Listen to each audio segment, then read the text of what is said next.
The Veolith consortium prided itself on precision. Across 417 colonized worlds, and twice that many catalogued systems, their survey teams had never misclassified a planet's viability by more than 0.03%. They had instruments that could detect a single bacterium in a cubic kilometer of soil, sensors that measured atmospheric composition down to parts per trillion, and an institutional confidence born from 3 centuries of never being substantially wrong about anything that mattered, which made planet CR-447 particularly infuriating. The first survey team spent 8 days on the surface, deployed their full sensor array, and reported a biological impossibility. The forest covering 70% of the planet's major landmass registered as a thriving ecosystem for approximately 72 hours, then appeared to die completely, then regenerated, then died again in a cycle that made absolutely no evolutionary sense. Trees would show as healthy on Monday, necrotic on Thursday, and healthy again the following Tuesday. Ground samples contained organic matter in every stage of decomposition simultaneously. Atmospheric oxygen levels fluctuated wildly with no corresponding change in photosynthetic activity that instruments could detect. The second survey team, certain the first had made an error, arrived with newer equipment and stricter protocols. They confirmed everything. The forest was alive. The forest was dead. The forest was both. The forest was neither. After 11 days of increasingly contradictory data, they left with headaches and a recommendation that the planet be designated unsuitable for colonization due to unstable biological framework. The third survey team consisted of one very annoyed Veolith xenobiologist named Kelrath, who spent 9 days running every test in his considerable arsenal, confirmed that yes, the ecosystem appeared to be committing suicide and resurrection on a loop, filed a report concluding that some planets were simply broken in ways that didn't matter enough to investigate further, and recommended the entire system be marked as a Dead End Biosphere. The Veolith Council agreed. They updated their star charts, added a red warning classification to ZR-447, and moved on to planets that made sense. The file was sealed. Case closed. Another mystery of the universe catalogued and ignored. Then, 30 years later, the human colony ship Perseverance limped into the system with failing life support, a fusion reactor held together by prayer and improvised welds, and 700 increasingly worried passengers who had been promised a garden world that turned out to be already colonized by someone else when they finally arrived. Captain Dinah Korvask sat in her ready room, which had stopped being ready for much of anything around year 22 of the journey, and read the Veolith survey reports with the particular attention of someone who had no other options. Dead End Biosphere. Unstable biological framework. Not recommended for colonization. She checked the atmospheric readings, breathable, if a bit oxygen-rich. She checked the gravity 0.93 standard, perfectly tolerable. She checked the orbital mechanics, stable, predictable, boring in all the best ways. She called her senior staff to a meeting in the mess hall because the conference room's environmental controls had stopped functioning months ago. The Veoliths say the planet is alive but also dead, and we shouldn't go there, she announced without preamble. Our ship is held together with optimism and salvaged parts. We have 4 months of viable life support remaining, possibly 6 if we stop breathing enthusiastically. Questions? Greaves Mathanon, the Perseverance's chief botanist and a man who had spent 3 decades studying plant samples in suspended animation, raised his hand. Did the Veolith report specify exactly how the planet would kill us? Dinah consulted her tablet. No. They just said the ecosystem doesn't work properly and gave up trying to figure out why. So we won't die immediately upon landing. Apparently not. The survey team stayed over a week each and survived fine. They just couldn't make sense of the biology. Greaves smiled, the particular smile of a scientist who had just spotted something interesting. The Veilith can't make sense of something. That's actually encouraging. Leo Wen, survival specialist and the person who had kept the hydroponic gardens functioning through 7 separate catastrophic failures, leaned forward. Define can't make sense of. Do they mean it's dangerous or just weird? Weird, Dinah confirmed. The forest apparently keeps reading as alive and dead in cycles. Their instruments couldn't get consistent data. How long did each survey team stay? Dinah checked the reports. 8 days, 11 days, 9 days. Leor and Greaves exchanged looks. That's not very long, Leor said slowly. If something's operating on a cycle and you only observe it for a week or two, you might miss the pattern entirely. The Veilith are very thorough, Dinah pointed out, playing devil's advocate, mostly out of habit. The Veilith are very efficient, Greaves corrected. There's a difference. Thorough means you keep looking until you understand. Efficient means you look for exactly as long as your protocols specify and then move on. He stood up, energized in a way Dinah hadn't seen since they'd left Earth. Captain, I think we should land. I think the planet isn't broken. I think it's just operating on a time scale that confused their sensors. Dinah looked around the room at faces she'd known for 3 decades, people who had trusted her to get them somewhere safe, and who had never once complained that she'd gotten them lost instead. Show of hands. Who wants to try the weird forest planet that 3 teams of the galaxy's best scientists gave up on? Every hand went up. Right then, Dinah said. Someone tell engineering to prep the landers. We're going to do something the Veilith didn't. What's that? Asked Cassie Morel, the chief engineer. Take our time.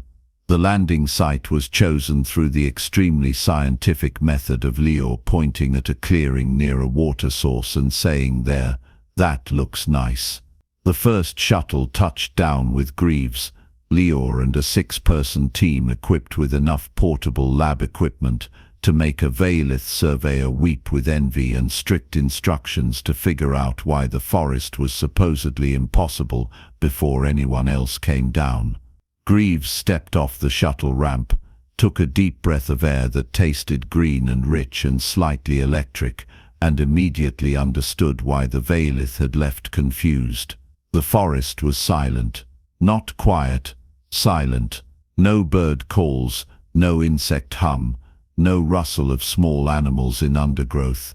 The trees rose massive and healthy-looking, their canopy thick enough to turn the afternoon into permanent twilight. But underneath that canopy, nothing moved, nothing sang, nothing lived in any way that Greaves's Earth-trained senses recognized as life. Well, he said quietly, this is unsettling. Leo was already scanning the perimeter, moving with the careful efficiency of someone who had survived 3 different hostile environments and wasn't about to let a 4th one surprise her. Ground's weird, she called back. Come look at this. The forest floor was covered in a thick mat of organic matter that looked like it should have been mulch or compost, but somehow wasn't. Greaves knelt and ran his gloved hand through it. The material was damp, fibrous, and in multiple states of decay simultaneously. Some pieces crumbled like centuries-old wood. Others had the springy texture of fresh fallen leaves. Still others seemed to be actively growing even as they decomposed. Okay, Greaves said. That's genuinely strange. They set up a portable lab in the clearing, and for the next 6 hours, Greaves ran every test he could think of while Leo marked out a safe perimeter, and the rest of the team took samples from progressively deeper into the forest. The results were exactly as nonsensical as the Veilith reports had indicated. A single leaf, collected from a healthy-looking tree, registered as alive when tested at 14 o'clock, dead when tested at 14:07. alive again at 14:15. The tree it came from showed normal cellular structure, then degraded tissue, then normal structure again, all within the same hour. Soil samples contained organisms that appeared to be in suspended animation, then active, then suspended again with no apparent trigger. By nightfall, half their instruments were giving error messages and the other half were giving results that contradicted each other and themselves. The Violith weren't wrong, Greaves announced to the team over a dinner of reconstituted protein and exhaustion. They were impatient. "Explain," Leah said, because she was too tired for complete sentences. "Everything here is operating on a different time scale.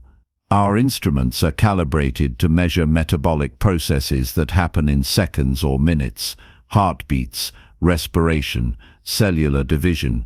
But what if this forest works in hours or days or weeks? What if it's alive, but so slowly that our sensors keep thinking it's dying when really it's just breathing out?" "That's a hell of a theory," one of the team members said. "How do we test it?" Greaves smiled. "We stop measuring and start watching." The message Greaves sent back to the Perseverance was brief. "Don't come down yet. Don't leave orbit. Just give us time." Dinah, who had spent 30 years learning patience the hard way, agreed. What followed was something that would have baffled the Violith Consortium's entire survey division. The humans stopped trying to understand the forest and simply observed it. Greaves instituted what he called the Patience Protocol. Teams rotated through 12-hour observation shifts at the forest's edge, armed with nothing but notebooks, cameras, and instructions to watch without interacting. They noted everything: the angle of sunlight through the canopy, the subtle color variations in the bark, the texture of the mulch that wasn't mulch, the quality of the silence. For the first week, they saw nothing useful. Then, on day 9, one of the observers noticed that a particular tree had a slightly different color than it had 3 days prior. Not dying, not sick, just different. By day 12, the difference was obvious. The tree's bark had shifted from gray-brown to brown-gray, a subtle change that their instruments hadn't registered as significant, but that human eyes could track. By day 15, they realized the color change was moving. It spread through the canopy in a slow wave, taking 3 days to cross the visible portion of the forest. By day 20, the wave had passed, and the trees returned to their original color. By day 23, Qasim Orel, who had come down with the second shuttle to start surveying for a permanent base, realized what they were seeing. "It's not individual trees," he said, pulling up his mapping data. "It's one organism, or rather, it's a forest acting like one organism. The whole thing is connected, and that color change isn't random variation. It's communication, or circulation, or both." Greaves had stopped sleeping properly around day 18 because his mind wouldn't stop working. The Violith's longest survey was 11 days. They left before the pattern completed even once. "What pattern?" Leah asked, though she was starting to see it too. "The pulse," Greaves said. "The whole forest has a pulse. It just beats once every 17 days instead of once every second." They confirmed it over the next month. The forest operated in distinct phases on a 17-day cycle. For approximately 6 days, it entered what they started calling receptive mode. The tree's bark lightened, the undergrowth became slightly less dense, and the layer of organic material on the ground softened and became almost springy. During this phase, the forest's metabolic activity increased to levels their instruments could actually measure consistently. For the following 11 days, the forest entered dormant mode. Everything slowed, the bark darkened, the silence deepened, and the instruments went back to giving contradictory readings because they were trying to measure a system that had essentially paused itself. Can we enter during receptive mode? Dinah asked via comm from orbit, where the Perseverance was beginning to show signs that 4 months of life support had been wildly optimistic. We think so, Greaves replied. The forest isn't hostile, it's just selective about when it's willing to interact with things. That's not ominous at all, Dinah said. How long until the next receptive phase? 4 days. Then in 4 days, we're coming down, all of us. Because we're out of time and options, and I'm not spending another month in orbit staring at a perfectly good planet while we suffocate in a ship that should have been decommissioned before my grandmother was born. The evacuation of the Perseverance was organized chaos, held together by desperation, and Dinah's refusal to let anyone panic productively. 700 colonists, 40 years of supplies, and everything they owned in the universe had to be transported to the surface in waves, with each wave timed to the forest's receptive phases. Solen Fa, the colony's chief architect, had spent the month designing a settlement that Dinah privately thought might be insane, but publicly supported because all their other options had been exhausted weeks ago. We're not clearing a landing zone, Solen announced at the planning meeting. We can't afford to antagonize the forest, and frankly, we don't have the equipment to clear anything substantial anyway. So where do we build? Someone asked. In the gaps, Solen said, pulling up her schematics. The forest has a structure. Trees grow in patterns with spaces between them. During receptive mode, those spaces are accessible. We build there foundations that work with the root systems, structures that use the trees as support columns, buildings that flow around the forest instead of replacing it. That's going to be incredibly difficult, Qasim pointed out. Yes, Solen agreed. But difficult means possible. Impossible means we die in orbit. The first wave came down on day 47 during a receptive phase and worked with frantic intensity to establish the initial structures before the forest cycled back to dormant mode. They sank foundation posts in the spaces between root systems, assembled prefab housing units that incorporated living trees into their framework, and strung power lines that followed the natural paths through the canopy. When the forest shifted to dormant mode 6 days later, the colonists retreated to the clearing and waited. The structures they'd built didn't collapse, didn't get absorbed, didn't trigger any hostile response. The forest simply paused around them, neither accepting nor rejecting their presence. I think, Greaves said, watching the trees darken and the silence deepen, the forest is deciding whether we're part of the ecosystem or an infection to be rejected. What happens if it decides we're an infection? Liar asked. I have absolutely no idea, but I suspect we'll find out in about 11 days. They didn't find out in 11 days because the forest didn't reject them. When receptive mode returned, the second wave of colonists came down and expanded the settlement. Then the third wave, then the fourth. Each group worked frantically during the receptive windows and rested during the dormant phases, synchronizing their construction schedule to a rhythm that no human colony had ever followed before. It was exhausting. It was inefficient. It was completely unlike the rapid colonization procedures that had been used on 300 other worlds.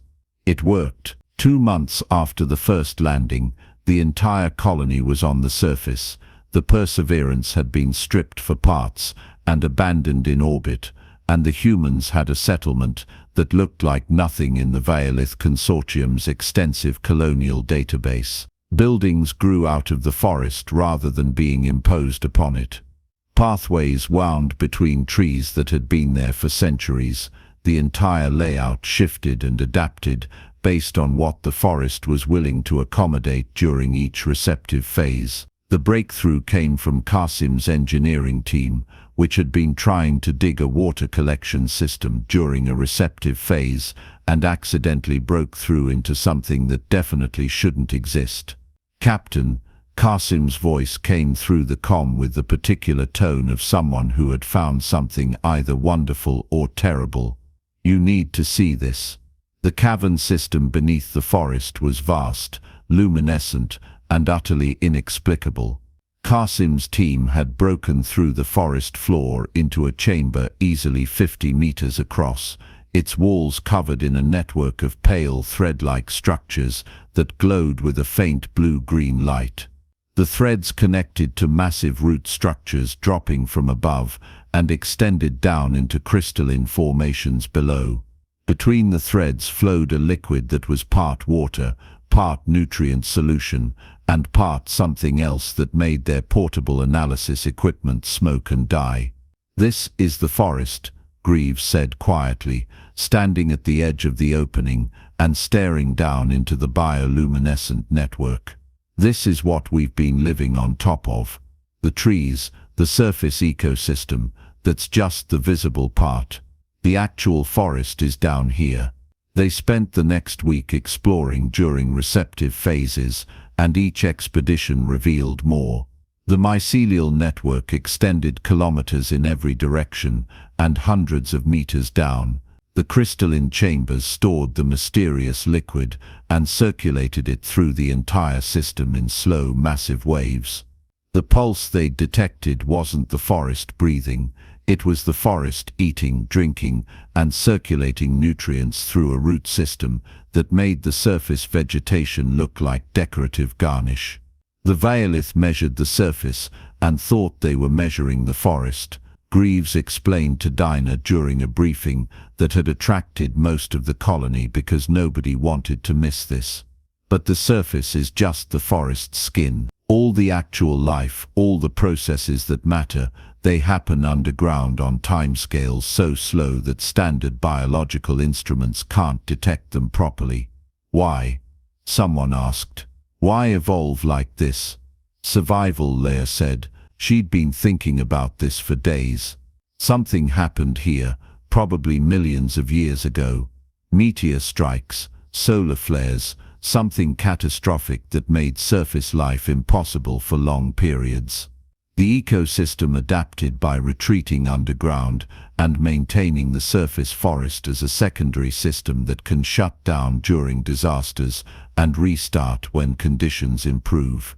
"So the forest isn't dying and regenerating," Dinah said slowly. "It's just napping." "Essentially," Greaves agreed. "And we landed during a nap cycle, which is why the Vaolith's instruments thought it was dead." "Are we in danger?" Dinah asked. "Because that was always the question that mattered." "I don't think so," Greaves said. "The forest has incorporated us into its cycle. We're living in its receptive phases, resting during its dormant phases. As far as the ecosystem is concerned, we're just another species that's learned to synchronize with its rhythm." 6 months after landing, the colony had evolved into something that would have horrified a Vaolith urban planner and fascinated a xenobiologist willing to actually pay attention. The settlement had no central power grid because they'd learned to tap into the forest's own energy distribution system. During receptive phases, the mycelial network generated small electrical charges as part of its nutrient circulation process. Qasim's team had figured out how to intercept those charges without disrupting the flow and store them in biological batteries grown from modified forest tissue. It provided enough power for lights, basic equipment, and the communications array. Nobody had hot showers anymore, but nobody had died in space either, so the trade-off seemed fair. Agriculture happened underground. The colonists had discovered that the forest was willing to trade, provide nutrients the mycelial network needed, and it would clear space for growing chambers where human crops could flourish in the same bioluminescent glow that fed the forest's own systems. The resulting vegetables tasted slightly odd and glowed faintly in the dark, but they were nutritious, plentiful, and nobody had gotten sick yet. Education followed the pulse. Children attended school in shifts synchronized with the receptive phases, learning to read the forest signals before they learned mathematics, because understanding when it was safe to go outside mattered more than algebra. They grew up able to tell from the color of the canopy whether they had 3 days or 6 days before the forest shifted phases. They navigated between trees with a fluency that visiting adults from other colonies would never achieve. Leo had trained teams to move through the forest during any phase of the cycle by reading the signals that the forest broadcasted through color, texture, and the particular quality of the silence. During dormant phases, the forest wasn't dangerous, it was just unwelcoming. The undergrowth grew denser, the paths shifted slightly, the whole ecosystem pulled inward and made it clear that intrusions were tolerated but not appreciated. During receptive phases, the forest opened, pathways became obvious, and movement felt almost invited. The colony adapted because they had no choice, and then they adapted because they realized this way of living actually worked. They stopped thinking about conquering the environment and started thinking about participating in it. They stopped measuring success by how much they'd changed the planet and started measuring it by how well they'd learned to read what the planet was willing to share. When the Veolith survey ship Methodical Inquiry arrived in orbit 8 months after the human landing, its crew expected to find either a failed colony or corpses. What they found instead made absolutely no sense according to any established colonization protocol. The Veolith captain, a meticulous individual named Tharask, who had never encountered a problem that rigorous application of proper procedure couldn't solve, requested permission to land and inspect the colony to verify that humans were in fact still alive down there. Dinah, who had spent 8 months learning to find humor in impossible situations, invited them down during a receptive phase and gave them a tour. The Veolith team walked through the settlement with expressions of increasing confusion. They saw homes built into living trees. They saw children playing in clearings that clearly hadn't been cleared, but had somehow been encouraged into existence. They saw colonists harvesting vegetables from underground chambers that their instruments insisted were part of the planet's natural root system. They saw power systems that weren't power systems, agricultural zones that weren't agricultural zones, and a colony that functioned without any of the infrastructure that made colonies function. "This is not possible," Tharask said finally, standing in the central plaza, which wasn't a plaza so much as a naturally occurring gap in the canopy that the humans had furnished with benches. "We're standing in it," Dinah pointed out, "so it must be possible. Your settlement has no environmental controls, no independent power generation, no cleared agricultural zones, no standard infrastructure of any kind. According to our analysis, you should not be surviving." "And yet," Dinah said, gesturing at the 700 healthy, glowing slightly in the dark colonists going about their daily routines, "here we are." Tharask consulted his instruments, which were giving him the same contradictory readings that had frustrated 3 previous Veolith survey teams. "The forest is still registering as a Dead End Biosphere. Our sensors indicate the ecosystem is non-viable for colonization." "Your sensors," Greaves said, joining the conversation with the enthusiasm of someone who had been waiting months for this exact discussion, "are measuring the wrong things. You're looking for metabolic activity on human or Veolith timescales. The forest operates on 17-day cycles. You need to watch it for at least a month to even begin seeing the patterns. We observed for 11 days during our initial survey," Tharask said stiffly. "That is the standard protocol for preliminary biological assessment." "Right," Greaves said. And if you'd stayed for 20 days, you would have seen the full cycle and understood what you were looking at. But you left after 11 days because your protocol said 11 days was sufficient. Our protocols are based on 3 centuries of successful survey operations across 417 colonized worlds. Sure, Leah interjected, but this is world 418, and it doesn't work like the others. Sometimes you have to throw out the protocol and just watch what the planet is trying to tell you. The Valith spent 3 days attempting to reconcile what they were seeing with what their instruments insisted was impossible. They offered to help the colony establish proper infrastructure. They suggested importing environmental control systems. They provided detailed plans for clearing agricultural zones and establishing standard power grids. Dinah declined politely but firmly. We appreciate the offer, but we're sustainable as we are.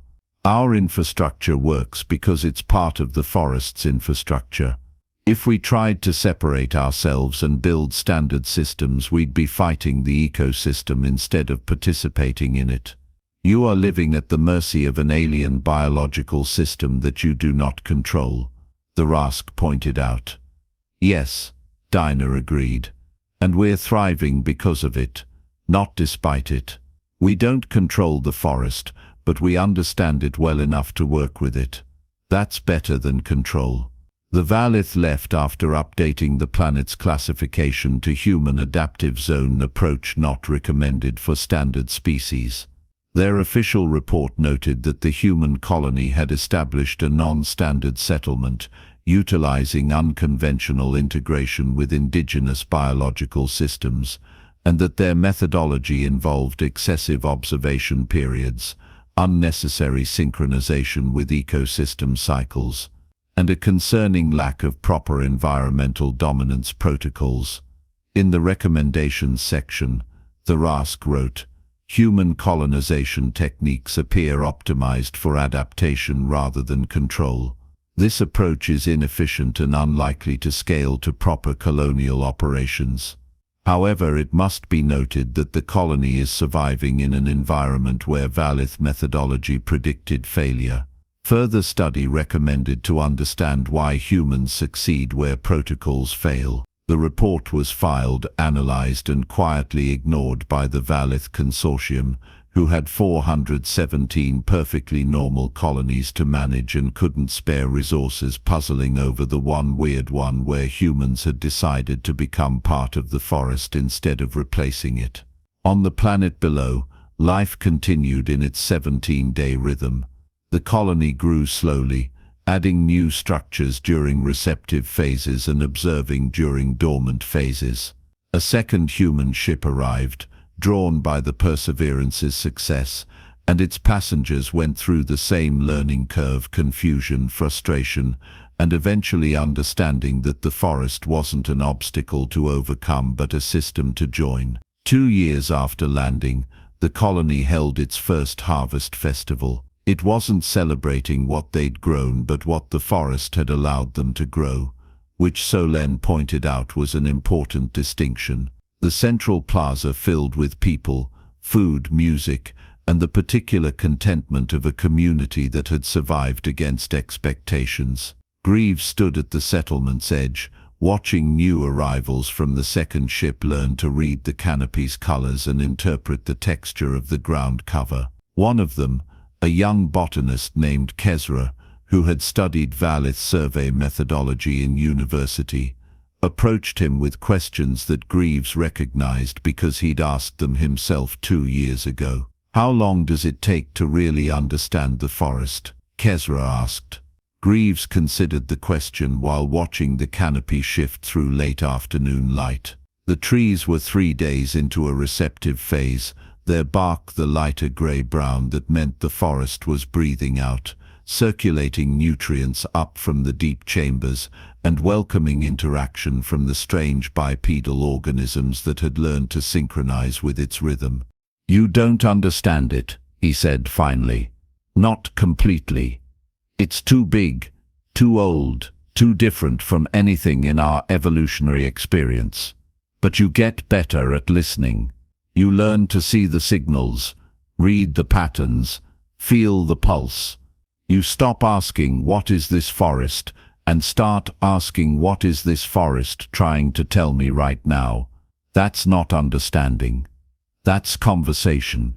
The Valith have extensive documentation on forest ecosystems across 100 worlds, Kezra said. None of it prepared me for this. The Valith document what they can measure quickly, Greaves said. They're brilliant at understanding things that work on time scales similar to their own. But this forest works on geological time compressed into biological cycles. You can't rush understanding that. You just have to be patient and pay attention. That night, during the quiet hours when the receptive phase was ending, and the forest was preparing to shift to dormant mode, Dinah sat in her office updating the colony log. The room was lit by the soft bioluminescence of their hybrid power system, and through the window she could see the canopy beginning its slow color change as the 17-day cycle continued its eternal rotation. She thought about the Valith reports, about 3 survey teams who had looked at this forest and seen death because they were measuring life with the wrong instruments. She thought about 700 humans who had survived by learning to measure life on the forest's terms instead of their own. In the log she wrote, Colony Day 731, population stable, infrastructure integrated, harvest successful. The Valith consortium maintains that ZR-447 is a dead-end biosphere unsuitable for colonization. We maintain that they simply didn't stay long enough to see what dead and alive mean here. They marked this forest as a dead end and moved on to planets that made sense according to their protocols. We didn't turn this forest into a living zone. We just stopped insisting it was dead. She saved the log, turned off the bioluminescent lamp, and walked outside into the settling darkness. Around her, the colony was going quiet, synchronizing with the forest's shift to dormant phase. In a few days, the receptive phase would return, and construction teams would expand the settlement a bit further. In a few weeks, new seedlings would sprout in the underground chambers where human agriculture and forest metabolism had learned to coexist. In a few months, another ship might arrive, and more humans would learn to read the pulse. The Valith had been right about one thing. This was a dead-end biosphere. If you define dead end as a place where conventional approaches terminated and new ones had to begin, they just failed to understand that dead ends aren't always endings. Sometimes they're invitations to stop, observe, and discover that the path continues in a direction your map didn't account for. Above her, the canopy darkened as the forest breathed in, and Dinah breathed with it, patient and synchronized, part of a rhythm she hadn't known existed until she learned to stop measuring and start listening.